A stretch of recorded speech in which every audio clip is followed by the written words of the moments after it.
This is episode 5 of The Zone, and Jared, this is a special treat. We got our good friend in the studio today.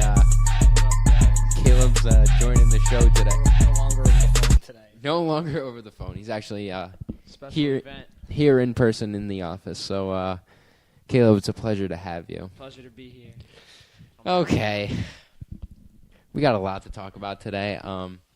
First off, with the big news this morning, Kawhi Leonard is off to Toronto in a deal that sends Danny Green and Kawhi Leonard to Toronto in exchange for Demar Derozan, Jakob Poeltl, and a conditional 2019 first-round pick. And it wasn't just the media today. It was the players reacting to this. I think the big thing that I saw was Isaiah Thomas's tweet about the loyalty. I think that was the biggest tweet. That's when it really started, too, because when Danny Ainge made the smart move and traded Isaiah Thomas for Kyrie, it just made sense. But everyone's throwing this loyalty word around that, yes, there's no loyalty, but it's a business. Whatever best for the organization, they're going to do it. They could care less about what. And I guess DeRozan was probably so far Toronto's best player in history, so I see where there's a little bit of upset there, but you could even argue that's not the right business move, though. I mean, honestly, I agree. Kawhi's not going to stay. I agree. Gone. I agree. The only way it was a good business move was you got the money off the books, but that still wouldn't be a great answer just because I don't know if Kawhi stays. That's what I was listening to Around the Horn. That's what the one lady said. I'm like, I don't know about that. I mean, you clear all the space, and then there's a ton of free agents next summer, but Toronto's now with DeRozan gone. That's not a place where I want to go play for Toronto, Golden State. And just think about it. They traded Kawhi. They traded for Kawhi, who's not going to want to go back. He already said he doesn't want to play there. He has no desire to play there. And then you're going to lose him after 1 year. And then what? You don't have DeRozan anymore, who was your franchise player.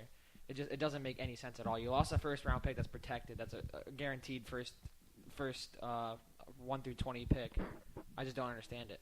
The only thing that could we said this about Paul George when he got traded to OKC. Again, this is a different circumstance, different types of teammates because there's no Russell Westbrook on the Raptors. But never know. They're already probably planning right now how they're going to try to keep Kawhi. Is it going to help? Probably not. But he's destined to either go to New York or LA if he has a choice. He's made it very clear he doesn't want to be.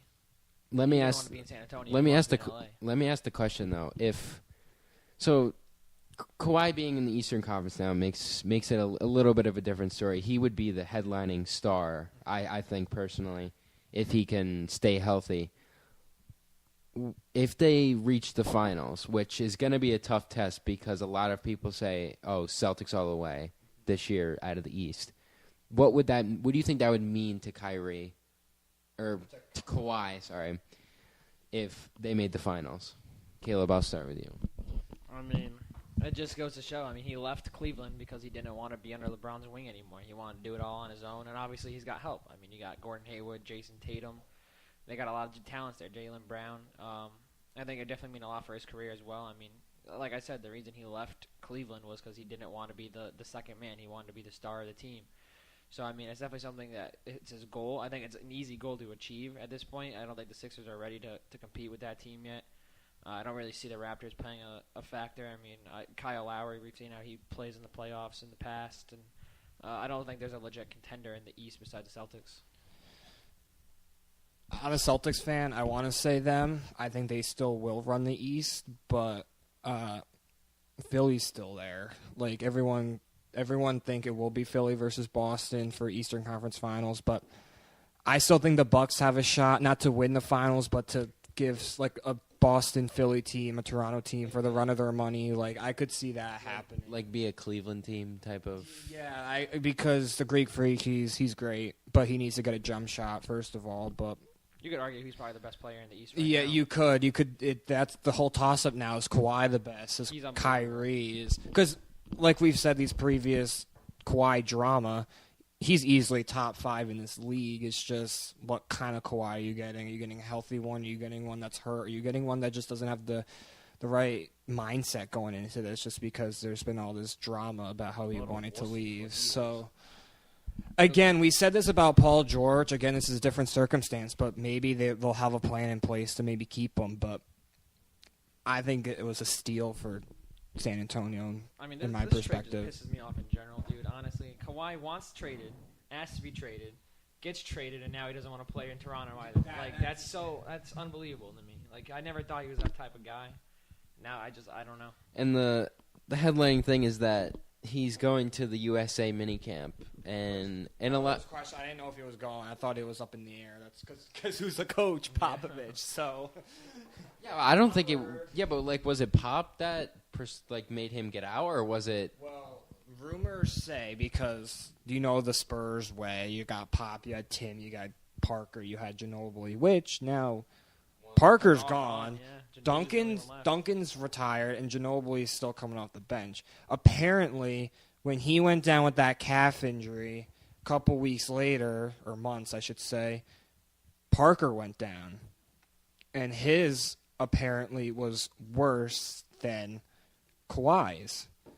And a 38, 39-year-old man got healthier than Kawhi faster, and apparently still had the worst injury, and came out and said, well, my injury was worse, and I'm back here playing. And I guess he called him out. Pop. I think Pop went in with Kawhi, not with Kawhi, Ginobili, Parker, and LaMarcus Aldridge, and says, we have to try to send a message to Kawhi. The doctors cleared him to play, and now he doesn't want to play. So it's just it's just smoke, like I like to call it, because we really don't know what the truth is, honestly. He could have been hurt, and maybe he just didn't want to risk a season-ending, career-ending injury, but it's all smoke. But just for me personally, I think it's just been a diva move. It's just been, you got traded to Toronto, you didn't want to be in San Antonio, just go play. Just go play. And LeBron's out of the East, so you don't have to worry about that. So who do you guys think won that trade? San Antonio or Toronto? I'll let Jake start since he hasn't. I honestly, if I have to say right now, I think San Antonio won that trade because I think they have the ability to get DeMar on a good note mentally. That it wasn't the Spurs' decision to rip him out of Toronto. It was Toronto's decision to deal him. So that meant a lot to me about that. But I think DeMar is right now he's the better player because we saw last year that he could have a max deal anywhere if he decided to go somewhere else. I mean, that showed it. They were 71 win team last year. That's pretty good. But, I mean, they didn't win in the playoffs. 71 wins. Is that true? No way. Is it 61? 72. He's got to be 61. Is it 61? Yeah, it's got to be 61. It is 61. 71, Jesus. But I think San Antonio won the trade because I feel like they have more coming. But I just don't think, they're still going to have a shot in the Western Conference. I don't think. Well, no one had a shot in the Western Conference. You know what, though? First, I think San Antonio won the trade. I think they got the best package that they could have gotten outside of L.A., but we all knew that L.A. wasn't going to part ways with Kuzma, Ingram, and what they were asking for. And they didn't want to trade him to L.A. because why would I make one of my rivals better? So I think they got the best package. They got who they wanted, Demar Derozan, a proven all-star caliber type player that can score, and I think he's going to get better in Popovich's system. I think they're a threat in the Western. Are they going to win the championship? No, but I think they're a threat. I really do. I think plugging in DeRozan, he can shoot, he can defend. He's not the defender that Kawhi is, but he can shoot, score in the post, create his own shot. Offensively, I think he's a lot better than Kawhi. Yeah, arguably, yeah. But I think they got the best package they could have gotten. They got rid of one of their best shooters, Danny Green, but is that going to kill them? No, because they just got the kid from Miami that I think will be very good. I think the Spurs, all in all, I just think the Spurs did well in this deal just because everyone knows that Kawhi didn't want to play there. So it seems like the Spurs have more of building. They have more building blocks, too. They have Aldridge, and they have all new rookies coming in. And Pop, Pop's a great coach. I don't know about the coaching situation in Toronto. I don't know what that's going to be like. Who'd they hire? Their assistant. So I don't. He's from there. At least he was in the system. So. I don't know how that's going to play out. So. Well, How does Kyle Lowry do now? That's the other Big big loss for because him. DeRozan, that was his sidekick, his brother basically. So now he needs to carry the load without DeRozan. Again, Kawhi better than Lowry. We all know that. Probably better than DeRozan, but is he going to play? Is he healthy? That's a big question mark there too. What is Lowry going to do? Because he's going to have to step his game up 2 times as what he was doing earlier, and they still couldn't get past LeBron. So even though he's out west now, but I mean, I think everyone knew because there were reports that they were going to make a trade with Toronto. So I think everyone kind of assumed that he was going to go to Toronto. I just don't think anyone expected DeMar DeRozan to get traded. You would figure Kyle Lowry would be the first guy to get out of there. And I think maybe Kyle Lowry would have made a little more sense because they don't have a long-term point guard. But I think they did get the better player. But oh yeah, DeRozan's a better player by far. This came into my mind when I saw the trade.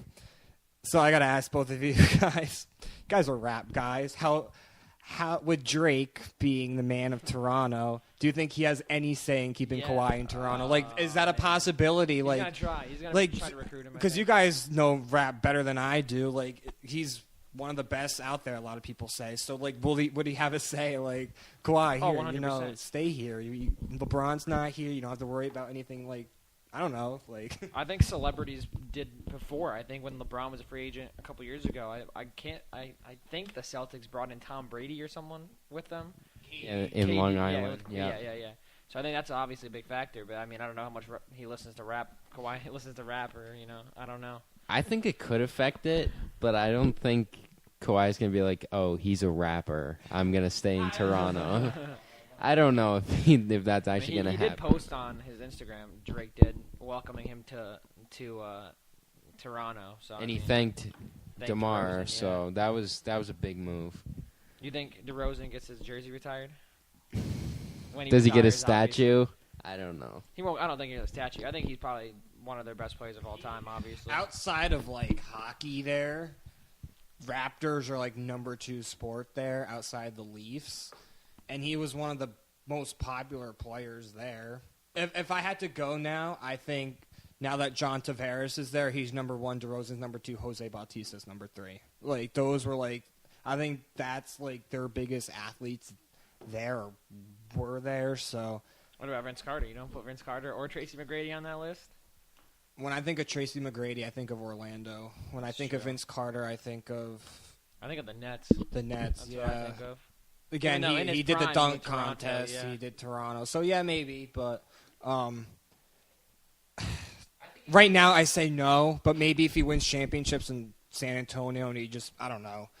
That would be weird to give him a statue. But, again, Shaq has one with basically every team he was with. So, I don't know. Tough for me. Ask me another 2 years and maybe I'll have an answer for you. Well, he's a free agent after the season. Maybe he goes back to Toronto. I was just going to ask, is maybe that's an option. He goes back. I don't think he's going to go back.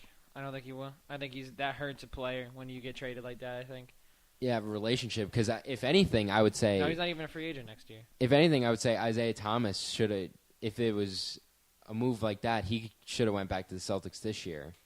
But again, he's still proving he can be a max deal player after this year when he plays with the Nuggets. So that's it.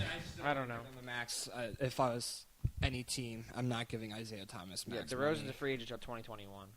So, but don't disrespect Isaiah Thomas. He's gonna ball out. He balled out as a Celtic, but I would never give the type of injury he got. Give him that type of money and. He's a defensive liability, and I just wouldn't pay a guy that much money. A defensive liability and a defensive liable era. Defense doesn't get played anymore. Trust me, he put Boston on his back, but I just wouldn't give him that money. Newsflash with Jared McCabe. All right, so Summer League ended with the Blazers winning Summer League. My boy Gary Trent Jr. was on that team, got drafted by the Blazers. So, guys, what did you think of the Trail? If at all, did you guys watch Summer League? And were you guys what were you impressed with the Blazers? What team were you guys impressed with?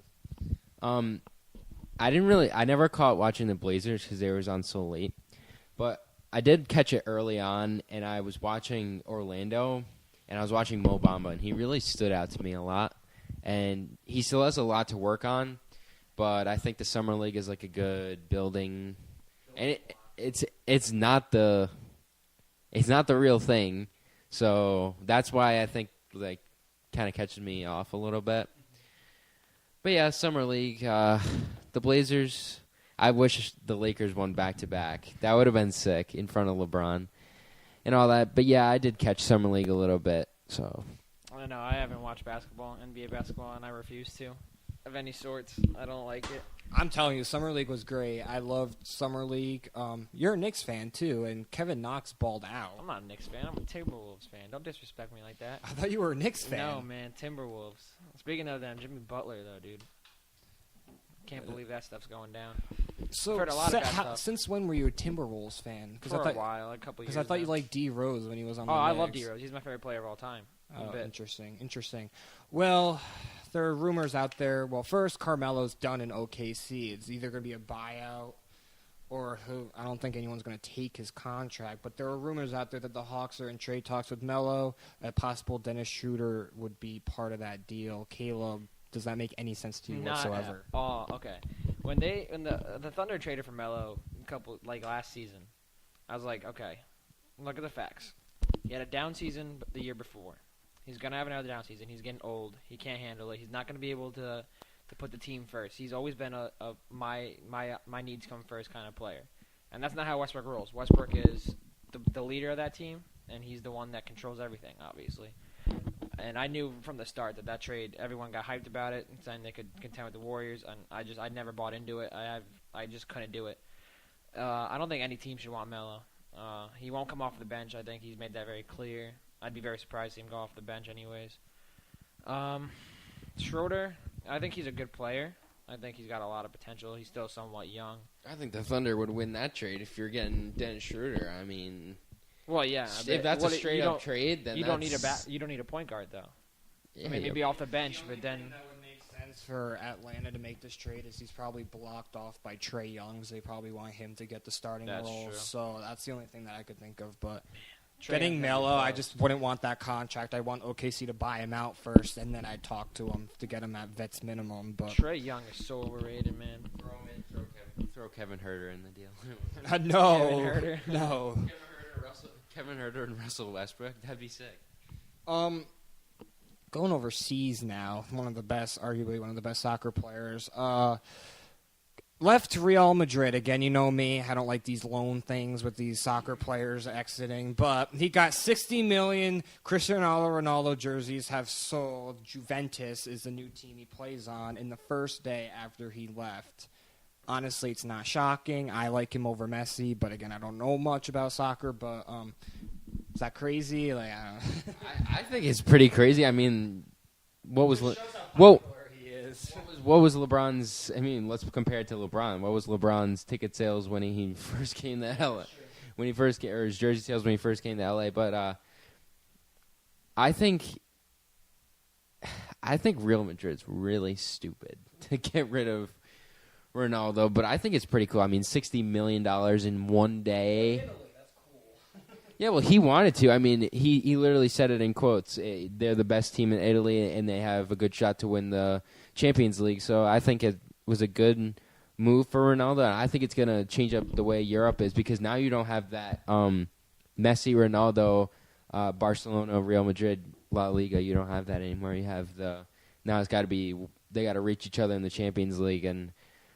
There were speculations for a while, like we were watching it because we wanted him to come over here and come play in the MLS, but I don't think that's actually gonna. It could, I don't know. Yeah, if anything, LA. He comes. Yep. There's no way he comes to the United States. Hell no. I would not throw it out there. I really would. With Rooney coming over here via, I think when he starts his decline, that's when a lot of these players like to come over here. You can make a lot of money coming over here, I think, and LA would be a perfect destination for him. And then finally, the World Cup ended last Sunday with France beating Croatia 4-2. France deserved it. They were the best team. They were favored. Again, a lot of people had Brazil, but pretty cool story if you say the least. France was a pretty good team to watch in the World Cup. Yeah, so like I was watching it and I was watching it over Twitter with a lot of the fans reacting, and that's just amazing that a country that's gone through so much can just pull together like that and have the huge parties in the streets and And not only the fans, but the players made lots of classy moves. I don't know what the guy's name was, but he donated all of his salary, so he got like $27,000 a game or whatever. He donated it all to charity, so that was a good move. And I think 19-year-old, wasn't it? Yeah, the kid that scored the goal. Yep, I think Pogba did that too. And Jared, I think you brought up an interesting argument the other night about France. Oh, yeah. None of these players are actually from France. They're from like South Africa. Yeah, so I was just saying the other night that I'm just like, none of them like are from France. So like, how is that like?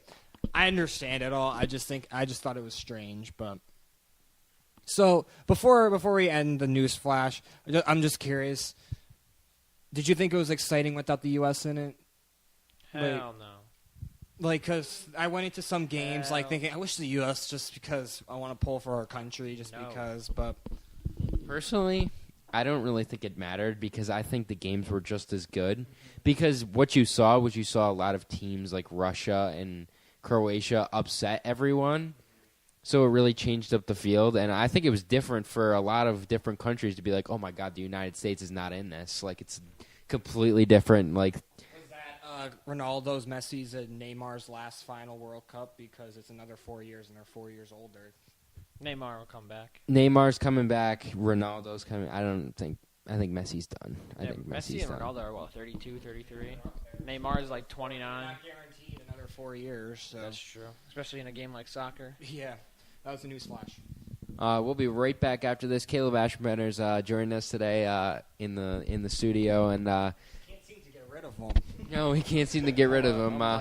Cam Name's coming up on the show. We're going to talk Manny Machado, and we'll close out with some baseball. We'll be right back after this. This is Jared McCabe, and you are listening to The Zone, a part of the Upstate Sports Zone Network, free for download on iTunes. Now back to the show.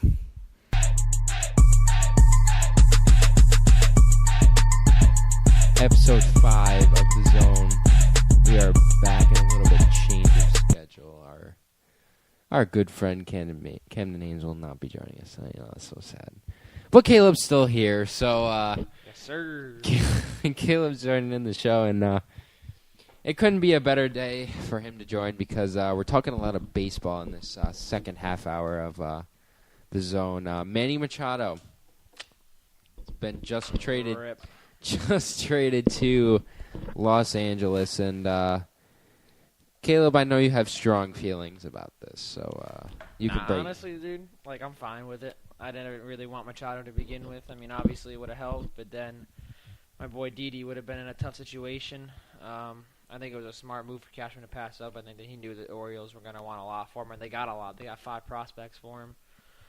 And the Yankees could get him for free in free agency. Who knows? I think the main focus for them needs to be starting pitching. Besides Severino and Sabathia, I mean, they haven't really been able to rely on a lot. Tanaka's been all right. Sonny, as we know, has been amazing on the road for the most part, and then at home he's worse than Carl Pavano, which is saying something. Oh my God. But yeah, I mean, I'm not. Don't disrespect Hughes like that, all right? Chill out. But yeah, I think it was. I never really believed they were gonna trade for him anyways. Cashman's always been bought in on this young core of guys, and if he's gonna trade him, he wants to trade him for something we need, and we don't really need another shortstop right now. Say Didi goes down, then do. Well, no. Why Cashman's so good at his job is when he sees a big guy out on the market, he's gonna call and do his due diligence, just kind of see like what they're looking for, like because he's always looking to improve the team, no matter who it is. And I can't even imagine what they would have asked for. That's what I was just gonna say. Like Andujar, Frazier. That's what I was just gonna say. Like if the Dodgers had to give up 5 prospects, the Yankees probably would have to give up 7 because. Well, the Yankees' prospects are better than the Orioles ones. They probably would have had to give up Justice Sheffield. I think if they included him, I think he'd be in New York right now. I really do. I think because the Orioles are so high on him, but the Yankees love him, and I think he'll be up in the second half pitching in the rotation. He'll be up in September probably. Just because there's no one out there that really, outside of DeGrom, which is never going to happen. DeGrom's made it pretty clear. He's not even going to get dealed to anybody, I don't think. Nah, he's made it pretty clear he wants to stay with the Mets. I mean, not his agent. Didn't they say they want to talk long-term contract? He doesn't. The only way, though, but if they don't really want to, then they think the best idea is to get traded now. Yeah, I don't see that happening, though. I think, though, if DeGrom hits the market, I think Cashman needs to call and say, who do you want? I will give you what you want outside of Gleyber Torres, and then we can speak. And I think he'd do it. He just needs to make a trade in general for starting pitching. I mean, we've seen this over and over again with how unreliable our starting pitching has been outside of Severino. I mean, you got CeCe, who's going to end up wearing down towards the end of the season. You don't know how his knee's going to hold up. You got Tanaka, who is having a pretty decent year, but his ERA is a little higher than what you would like. And then you got Sonny Gray. And then you got Domingo Germán pitching still, because you're not going to get Montgomery back this year. I think he needs to make a move, and he needs to do it as soon as he can. In your opinion, what pitcher though? Because there's Hap, sure, okay, but it's not sexy. And do you feel comfortable in a Game 5, Game 4, Game 3 here? Hap, win us a game here. I mean, are you more comfortable with J.A. Happ, or are you more comfortable with Sonny Gray?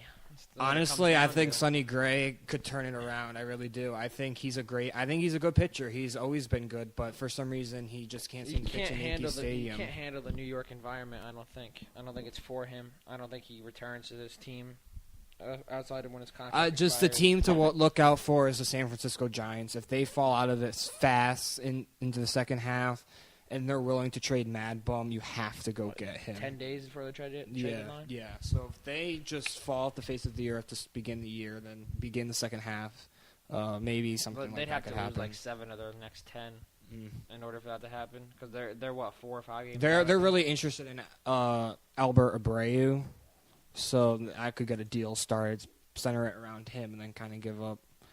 I don't really care who they trade for, honestly, as long as they just trade for someone that can pitch. I mean, you've seen them talk with Cole Hamels about coming to New York. I'm just concerned that Houston can throw anybody at them. Boston, outside of Chris Sale, I'm not scared of them, but it's just Houston getting past Verlander, Garrett Cole, Keuchel, and Morton. So they have a good starting 5. Because once we've seen in the postseason, it comes down to great pitching, timely hitting, and defense. Trust the 2 pitchers I trust 100% that will win us games in the postseason: CeCe and Sevy. 100%. I have no doubts in them. CeCe put the team on his back last year when they needed him to. Still got to see more after that wild card game. I mean, he bounced back really well. He bounced back. He pitched great after that. So Tanaka was good. Yeah. Tanaka. So let me ask. We'll stay with the Machado. What does this mean for the NL West? You have Colorado, who's 2.5 games out. You have Arizona, who's 1.5 or a half game or something like that. What does this mean to the Dodgers? What does this mean as their World Series chances? In my opinion, this is a year you have to win it. You have to. You just gave up a boatload of prospects to the Orioles. They've done this before in the past. Last year with Yu Darvish, they came up short, and this is a move that you have to win the World Series, because I don't think he's coming back. If they win the World Series, I don't see why you want to go. I still think they're the favorites. I don't. They could easily make it to the pennant game against whatever team, but I don't see them. I don't. Obviously, I want to see the Yankees in the World Series. But That's good for baseball. 2 of the biggest markets: Dodgers, Yankees. I'm thinking Houston again this year, man. Back to back, 100%. Really? Their starting pitching is unbelievable. Altuve, Correa, and that infield. Bregman's having another good year. I mean, that team overall is just unbelievably stacked. I don't think we stand really a chance against them in the playoffs. Better bullpen though. Possibly. I mean, you could shut them down. They had that last year, though. And you can tell, they're not going to – Verlander will throw 120 pitches. Keuchel will throw 100-plus pitches. They don't – will throw 130. He was throwing 110 the other night. He'll throw until his arm falls off. I mean, you've seen that with the Indians. They did that with Corey Kluber. See, I still think the Indians are underrated. Just their bullpen's really bad. Shut us down last week. They have the highest ERA this season. You can't win games like that. Andrew Miller comes back. Miller comes back healthy. He could maybe. I'll tell you what, though. He hasn't been the same pitcher since he left New York. And that's always been the question. Will he resign with the Yankees next year? I don't know. My one good memory of him was when Greg Bird went yard. Oh, that was that was insane. Speaking of Greg Bird, man, what I tell you guys? I said give him. I've always had faith in Greg Bird. It's just that he is red hot right now. I have no faith in Neil Walker. Okay, no we're not faith talking in Neil about it. Walker. No, we're not happy bringing right him up. now. Happy We don't thoughts. need to talk about Neil. We're talking Didi Gregorius happy thoughts. We're talking Machado now. Man, no, Neil Walker needs to be DFA'd. 190 batting average, but he's a switch hitter. You know who's really come around this year that I've always didn't like, but now he's one of my favorites? Aaron Hicks. Aaron Hicks. I've always loved Aaron Hicks. I love him in the 3-hole. Splitting swing up is beautiful. Stanton and Judge. I love it, and he's a switch hitter. Gorgeous. He's a great fielder too. That's the question that I think people were asking was before the season was who was going to complement this Stanton and Sanchez and Judge. Well, he would fill the role great, but I like him at the 5 or 6 wherever he's been hitting. But Hicks offers you that switch hitting spot at the 3-hole because he can hit from either side. I just think if Bird gets dangerously hot, split him right in between, put the lefty right there. See, I don't agree. If a player's hot, I don't think why move him in the lineup. I think leave him right where he is. I've always liked Gleyber Torres in the 9-hole. So he is a good 9-hole hitter. It makes it tough on pitchers 1 through 9. I think for the second half we're going to struggle a little bit to start off. I mean, we still got Sanchez and Torres on the DL. Torres, but Sanchez. Yeah, but Sanchez was a drag. He was only batting like 210. No, he's under He that would. now. He's 190. yeah. He's just as bad as everybody else is. And he was sucked defensively. Romine's a better defensive catcher. That's tough. There's been a lot of pass balls lately. Lots of pass balls. The only thing I saw a stat the other day: 80% of runners or 80% steal rate now with Sanchez not behind there. And when Sanchez was behind there, it was a major number below that. I'll tell you what, though. I don't care if he's struggling. I'll take Gary Sanchez over Austin Romine to play every day of the week. Because when you have him play every day, the flaws just come out. You'll see that's why he's a backup catcher. Oh, yeah. I don't mind Romine. I don't know. No, he's a good catcher. I don't mind him at all. I think he could be a starter somewhere else, I think, maybe. Oh, definitely. But I just, as Jared said, I mean, you can see when a starter plays as much as, or when a bench player plays as much as Romine has, you start to see the holes in his game. And you've seen him. He started off the season red hot when he was playing. You know, he was hitting like 330, and his average has dropped way down since then because he's been playing every single day, and he's not really used to it. So, I mean, I'll take a struggling Gary Sanchez over an Austin Romine any day of the week because Sanchez gives you that threat of just going off and absolutely hitting nukes on teams. Yeah, he's the only catcher that you will see that can hit 30 home runs and over 100 RBIs. That's why everyone says move him to first. No, because then it's not that special. Yeah, it's not that special. That big thing. Yeah, it's not that special because you're not. He's the only catcher in this league because Posey's on the downhill now. I think. He's the only guy that can hit easy 30 and over 100. He'll be a DH. They'll move him to DH in 3 to 4 years, I think. I don't think they with want Stanton there though. If he's still here, that's the only issue bringing Stanton in here is you got him locked up for DH for the next years because I still think they're going to bring up Florial, like not next year, but like in the years to come. Yeah, he's got time. In the years to come to replace Gardner and have Frazier play left. So man, it's weird to think that Brett Gardner's going to retire soon. Which is like heart and soul of the team. So. 100%. This team wouldn't be where they are without him. I mean, he's a dog out there. So we just right now, if you're a baseball fan, you're lost because we don't have baseball till Friday. But we just had the home run derby on Monday, All-Star game on Tuesday night. We'll start with the home run derby. First of all, did you guys like the changes that they made to the home run derby? Personally, before I let you guys speak, I like it. I felt like with the old rules, it would be going on 5 hours watching guys take pitches, and then finally just hit the ball. We saw in the final where Harper had 9 home runs and he hit them in 40 seconds. It brings excitement to it. Man, they changed and with the rules. brackets too, I just like that kind of format. They've changed the rules so much this home run derby. I'm starting to get lost. I mean, it used to be 10 outs, and then they changed it to time limit, and then they changed it again, and they changed it again. Everything just changed. I personally didn't watch it. I got bored. I get bored of watching that over and over again, unless obviously there's a Yankee in it. I mean, but I was happy that Judge, Stan, Sanchez, no one was in it this year. You know, I get too bored of just watching it over and over again. Obviously, I mean I could watch Harper swing all day though. His swing is beautiful, and all the stuff about him cheating and stuff. People getting butthurt about that. Like, are you serious, man? Like, what does the home run derby got to do with anything? It's so irrelevant to actual games. Like, it's so dumb how butthurt people get. I just don't understand it. But, I mean, I'm pretty sad because we don't have baseball till Friday. It still showcases power. I don't think it showcases as much power because it's on a time limit. But it still does in a respect. But Wait, they have to conserve your energy. You can't yeah, go that's out what there it's swing called as hard now. as you Conserve can. your energy. Still manage to hit the ball out of the park and figure out a way to hit 50 home runs when you're on a 4-minute time limit. It definitely changes it up a lot. And it was interesting to watch because it just like everybody just kept. You have to keep going. You can't stop hitting home runs or you're not going to hit the total. Like they had the little pace bar on the top. That was cool. I did like that, yeah. And it really showed, like, if once they took that timeout, and I think everything happened after the timeout, personally. The only issue that baseball has with this is they're not getting their biggest stars to play. Like, no disrespect to Javi Baez, Kyle Schwarber, and all those guys.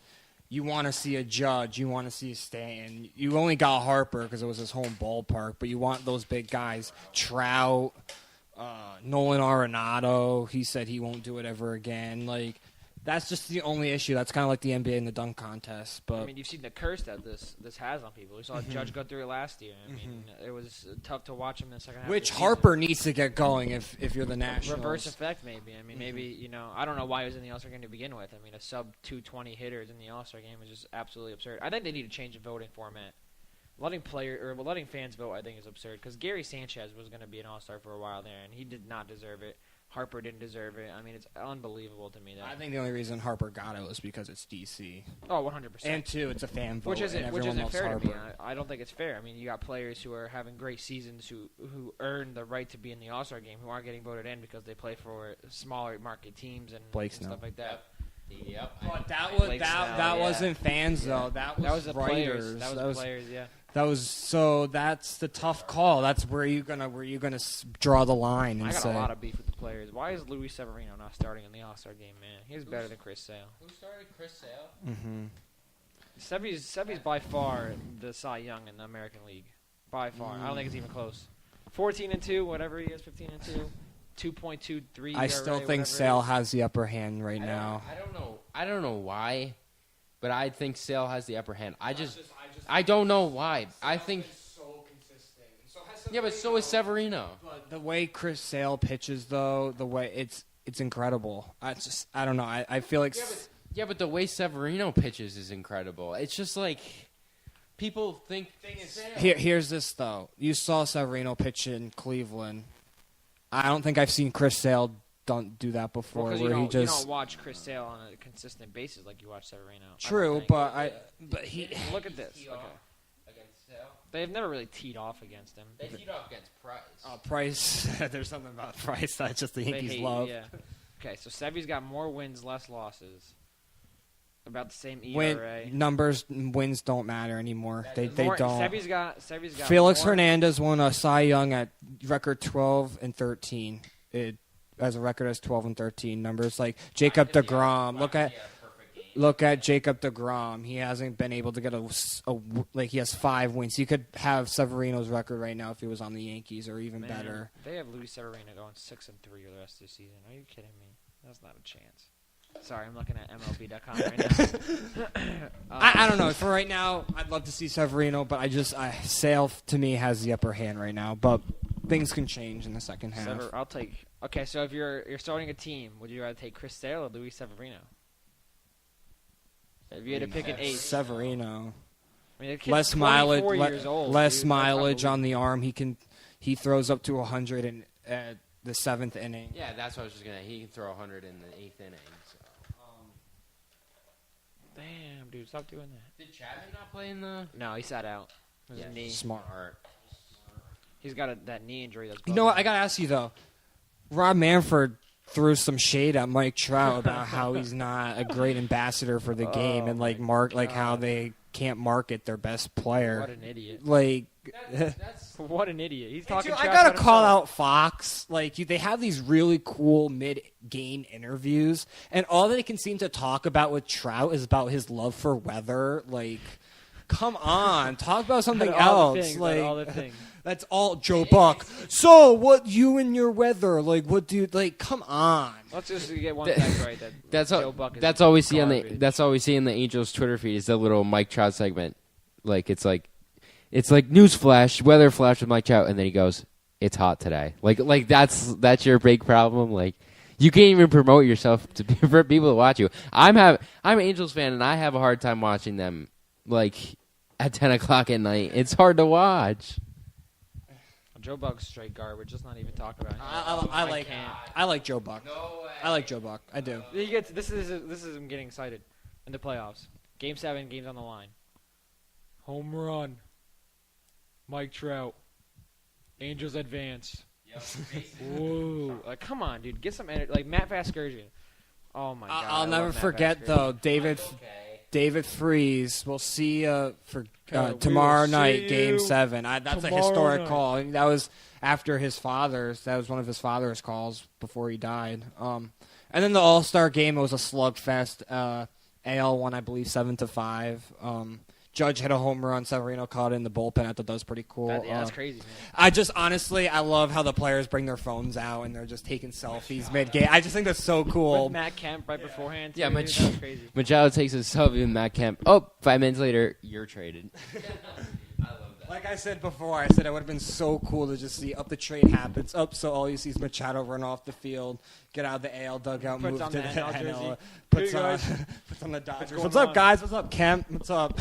What's going on, guys? I'll tell you what, Matt Kemp's having a great comeback here. And a lot of people thought he was done after he got traded to San Diego and then from Atlanta. But incredible. So National League is kind of a different picture. Well, like we said kind of earlier, baseball hasn't really been that. Outside of the Yankees, Astros, Red Sox, Indians. It hasn't been that. It's not really, in all honesty, just because they play in a really bad division. No one's over 500. Dude, don't disrespect the Tigers like that. They're on the up and coming.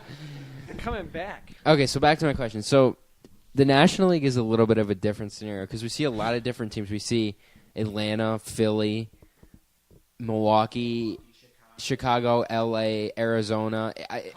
It's wide open, I think, in the National League. So let's do this. Let's pick one on the rise, one going down, and one a lock for the playoff. So I'll start with you, Jared. On the rise, I think Atlanta will jump Philly.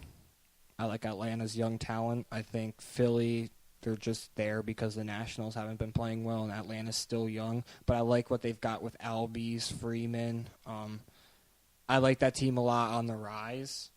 To fall, I see Milwaukee taking the fall. They lost 5 straight. Because they lost 5 straight heading into the All-Star break. I like Chicago.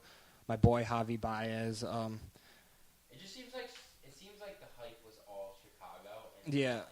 And I like that Milwaukee's competing. Don't get me wrong. They got to go make some moves to solidify their chances of winning the division. They got to go get, like they tried to do what they did 10 years ago and try to get CC, which they did, but they tried to go out and make the Machado move, which they desperately needed because they're one of the worst positions there for Milwaukee. They're like bottom NL with shortstop numbers. And then a lock, I like the Dodgers now with this Machado move. I don't think they're guaranteed world champions. It's not like NBA where you can get all these all-stars and they're guaranteed a championship. Doesn't work like that in the MLB. So I think the Dodgers are the lock. The drop will be Milwaukee, and on the rise would be Atlanta. Just because I think Philly will come back down to earth now when the second half begins. All right. I think the Phillies drop. I'll start off with that. I don't think they win their division. I think the team that I think is going to make a surprise run, I think, is the Nationals. Yeah, I agree with that too. I think the Nationals are going to get hot real quick. I think Bryce Harper is going to turn it around, and once he starts playing good, I think the entire team starts playing good. Strasburg comes back, yeah. They were 5-5 to finish off their last 10. So I mean, there's definitely the team has potential. I mean, obviously, you look at that team and you see a lot of good talent on it. As far as on the rise, I like the Brewers. But I also like my National League team is the Rockies. I think we all have an American League team and a National League team that we like, and I like the Rockies because of Troy Tulowitzki. I think they're going to come back. I think they're going to win their division. I think the Machado trade kind of throws things off with the Dodgers, and I think I'm going to go with it and say that they're going to choke it away. I think, in my opinion. I see that. I can see that happening. It's so wide open outside the Padres that it's anyone's division. I mean, the Giants are 50-48, and they're 4 games back. Like that's ridiculous. I mean, I don't know. I think Machado might not know the pressure. I mean, he playing in Baltimore to playing in LA is 2 completely different things. And I don't know if he's never been to LA. Exactly. I don't know if he's really ready for that kind of spotlight. So I don't know. And what was the other one? Lock. Yeah, I think Did you I? did. Okay, all right. All right, so I'll start. No, My you ended. We are already well, started. well, I'll start mine. On the rise for me, I like Philly still. I don't think their pitching holds up unless they go get someone. I don't like their bullpen. That's why I picked Atlanta. I think it's between Nationals and Atlanta. I think the rise comes out of the East because I think anyone other than the Mets has a shot to get a wild card spot or win the division. A lock. I like the Cubs as a lock just because I think that division's locked up for them. And I like their experience in the playoffs. Their rotation doesn't really say too much to me anymore. I mean, they got rid of Arrieta, so I don't really... And, yeah, no one's healthy. And they don't have Chapman anymore. That was good times. Also, on the down, what was it on the down?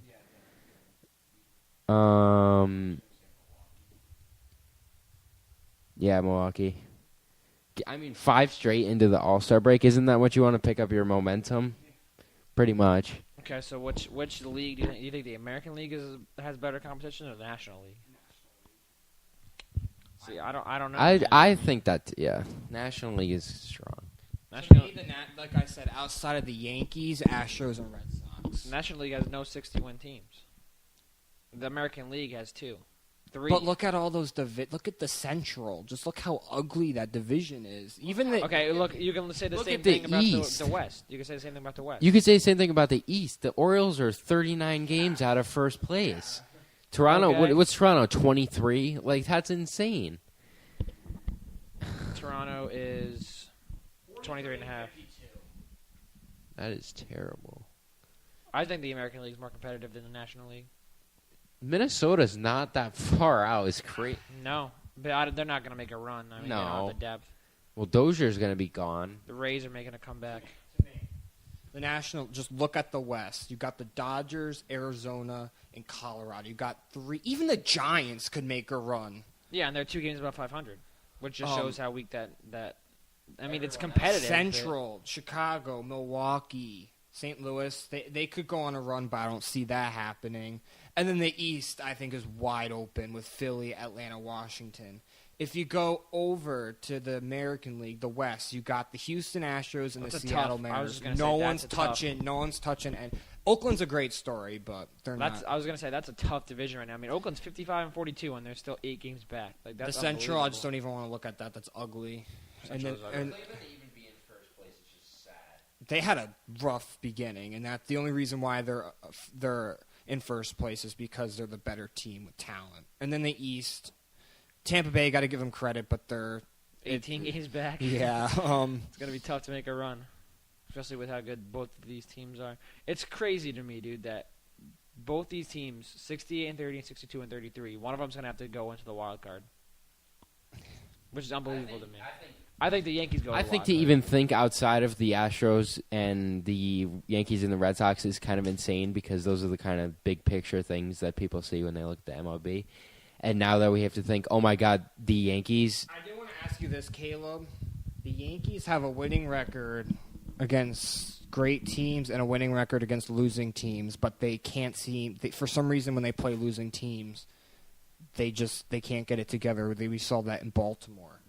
Their schedule consists of like teams under 500, like big time. The only big team that they have to play is Boston. That's over 500. Obviously, you like to see that they like to kick it up a notch when they face the top teams, but when it just shows, it kind of concerns me that when they play these teams below 500, they play down to level. I think that's been a theme for them for a while now. Honestly, I feel like they always But that's the thing about baseball is, I mean, a bad team can go in and sweep a good team. Like, we can go in facing the Royals and get swept by them and then go out and play the Astros and sweep them or take 3 out of 4 that we've seen them do this year, which is why I think baseball is such a unique sport because, I mean, you got basketball teams that you rarely see upsets in the NBA. I mean, when do you see the Warriors go into a team like I don't even know a team right now. Orlando. Go into Orlando and get beat by 20 points. You know, it's not something that happens very often. Didn't that happen? Didn't they go somewhere and lose by 30? The Warriors. That was earlier. I think that did happen. But I think that was when Curry and KD were out. Yeah, they probably rested too. Yeah. They just used their bench players in the G League, sorry. But I don't know. My prediction for the wild card, I think the Red Sox are going to run away with the East, as much as that hurts me. That was my prediction to begin the season. I said the Yankees were going to come out and play in the wild card. I think this is going to be a shock. I think they're going to play. Let me bring up our. I want to pick. I think Oakland's going to make a run and win the wild card and play the Yankees in the wild card game. That's my prediction. That's what I like to see. You don't want to go up against James Paxton. I'd rather. Oh my God, the Angels are actually there. I'll take the Athletics over the Mariners any day of the week. Wow, 9 games back. That's sick. They suck. 49 and 48. That's like a. That's like a Sanford. That's like a. That would be sick. Chris Archer. If you. That would be sick. I think it's Yankees, Athletics in the wild card game this year. Book it. Do you think Oakland makes like a John Lester move like they did a couple years ago, trade Cespedes for Lester, if they really think they're going for it? I think you have to go all in at this point. You know what? That's the beauty of the second wild card. You wouldn't have teams like this that would have that opportunity. If I'm reading this right, they should be second in the wild card behind the Yankees because the Yankees own the first place wild card spot, and then they have the second best record or the Mariners would have it. Yeah, go all in. Yeah, you talk about going all in. Okay, so these teams are going to go all in, and then they're going to have to face Houston in the second round. I don't see anybody beating Houston anytime soon. I don't see that. The Yankees had them last year. So let me transition into our final topic for the day. Are the Yankees better than the Red Sox? Jared, I'll start with you.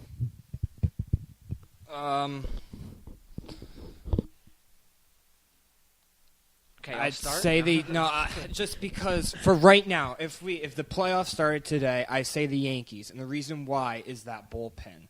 The Red Sox back end to get that ball to Kimbrel scares me a lot if I'm a Red Sox fan. The lineups are basically even, in my opinion. You got Mookie Betts, you got Aaron Judge. The lineups are very, very good.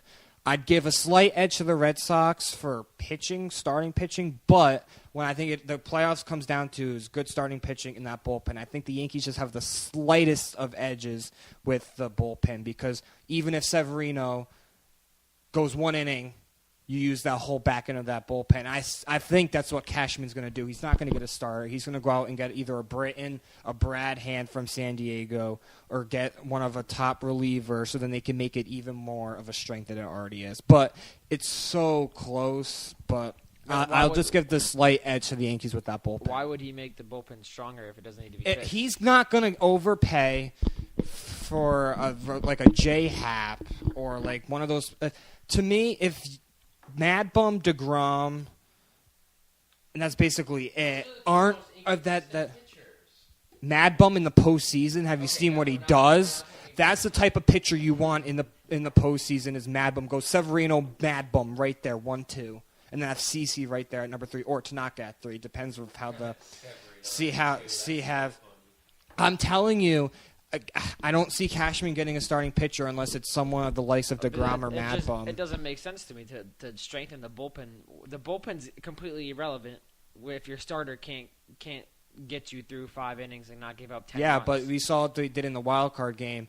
You can still shorten the game by going to your bullpen if you need to. And I just look at the Royals, what they did that year. They had that same type of bullpen, and they ended up winning the championship.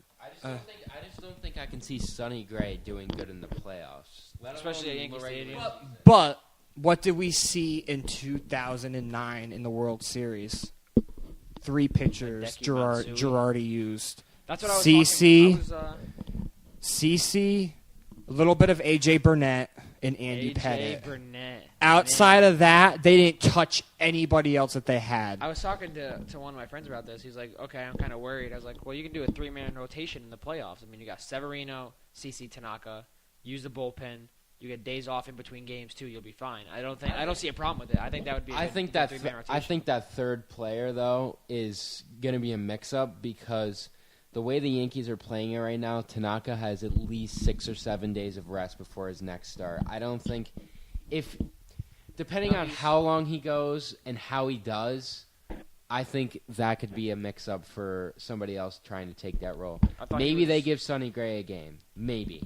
I thought he was coming right out of the break, but who was Herman, Sonny, and I thought he said Tanaka. Maybe it's CC. We got Herman pitching Friday. Herman and then Sonny, right? We got Sonny going Saturday, and then we got Tanaka going up against DeGrom. Sunday. Syndergaard, Matz, and DeGrom. So they lined up their rotation. They lined it up so that way we have Sevy and CC against the Red Sox. They play the Rays going. And then they play the Red Sox next week. They play the Rays and then the Red Sox. And they want it lined up so they can get Severino against the Boston, which is I think a smart idea. Because I was confused. I was like, why are they gonna not pitch Severino right out of the All-Star break? But because they gotta play the Mets at home, and then they go back to St. Pete where they can't seem to win, and then they go back home to play KC. And then they play Baltimore without Machado, so that's going to help because Machado has the Yankees number. Yeah.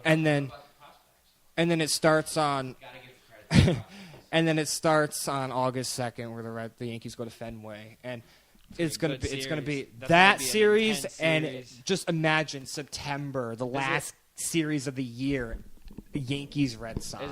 Is it at Fenway? I think it's at Fenway. Yeah. What's the Red Sox schedule look like? Red Sox schedule. If the Yankees have such a low-end schedule. Okay, so they have to play Detroit, which Caleb sees them on the rise. Well, David Price is going first, so maybe that's a good start for Yankee fans. He's going to ball out against his whole team, I can feel it. And then... Yeah, it's weird to think about. Every time I think about him, I think about the Rays, but no, he was with Detroit. So they open up with Detroit, and then they've got to go to Baltimore. So that should be pretty easy. That's two great series for them right Especially there. with how hot they ended the break. But how hot they were and with the All-Star break, that could ruin it, I think. And then, they continue with Baltimore, and they have that night off. Minnesota's and then they play Minnesota. That's red hot too. Maybe Minnesota could give them a little run. And then they got to play Philly. And then after that series, they play the Yankees. So both teams really don't have too hard of a schedule. But, I mean, it all depends on how they play. If you look at their overall schedule... Capitals coming up on my iPad. Better get those lawn tickets, buddy. Wake up, Jake. We never sleep here. She can wait. Oh my God.